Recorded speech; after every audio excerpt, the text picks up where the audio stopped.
غزوہ ہند، ایک ایسی خطرناک جنگ کہ جسے جیت کر مسلمان انڈیا اور اس کے آس پاس ان تمام کنٹریز پر راج کریں گے۔ 28 مئی 2023 کو انڈیا کے پرائم منسٹر نریندر مودی نے انڈیا میں ایک نئی پارلیمنٹ ہاؤس کی شروعات کی، اور اس نئی پارلیمنٹ ہاؤس کے مین لابی میں ایک انڈیوائیڈڈ ہندوستان کی میپ لگا لی، اور اس میپ سے یہ ظاہر ہوتا ہے کہ بہت جلد انڈیا پاکستان اور ان تمام کنٹریز کو یونائٹ کرے گا جو 1947 میں ان سے جدا ہوئے تھے، اور اسی انڈیوائیڈڈ ہندوستان اکھنڈ بھارت کا پرائم منسٹر نریندر مودی ہوگا۔ لیکن اب مسئلہ یہ ہے کہ اس پوری سب کانٹیننٹ پر آخر کس کا قبضہ ہوگا، ہندوؤں کا اور یا مسلمانوں کا؟ رسول اللہ صلی اللہ علیہ وسلم نے فرمایا کہ ضرور تم میں سے ایک گروپ ہندوستان سے جنگ کرے گا، اور اللہ تعالیٰ اس جنگ میں ان تمام مجاہدین کو فتح دے گا، اور وہ مجاہدین ہندوؤں کے بادشاہوں کو زنجیروں سے باندھ کر لائیں گے، اور جو بھی اس جنگ میں شامل ہوگا اللہ تعالیٰ ان کی مغفرت فرمائے گا۔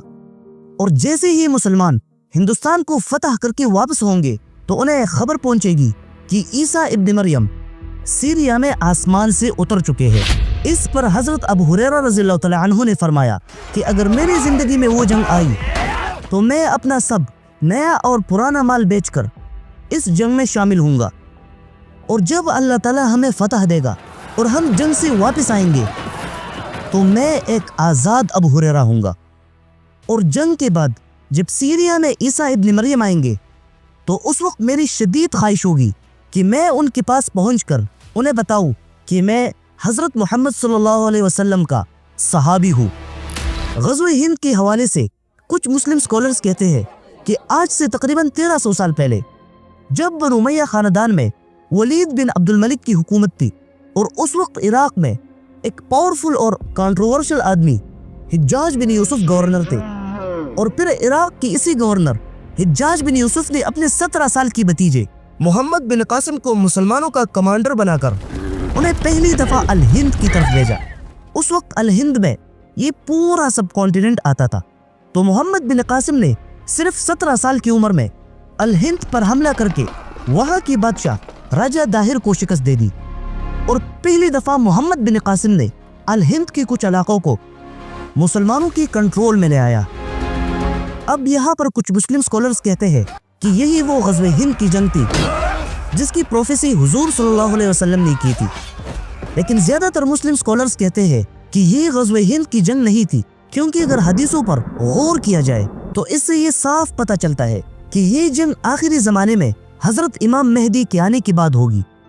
اور تب پوری سب کانٹیننٹ پر ہندوؤں کا راج ہوگا، اور پھر مسلمانوں کی ایک فوج خراسان سے نکل کر پہلے ہند پر حملہ کرے گا، اور وہاں بہت سخت لڑائی کے بعد جب مسلمان الہند کو فتح کریں گے تو پھر مسلمان ہندوؤں کی لیڈرز کو زنجیروں سے باندھ کر امام مہدی کے پاس لائیں گے، اور پھر یہی خراسانی فوج امام مہدی کے ساتھ مل کر فلسطین کی طرف روانہ ہوں گے۔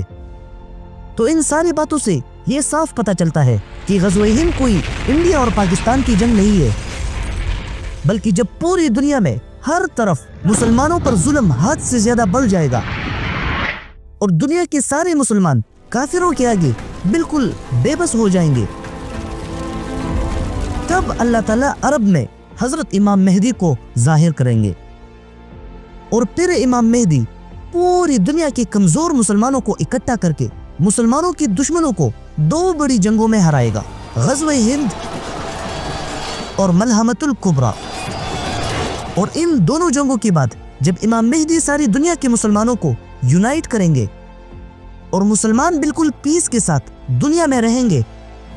تب دنیا میں ایک نیا فیز شروع ہوگا، The Arrival of Dajjal۔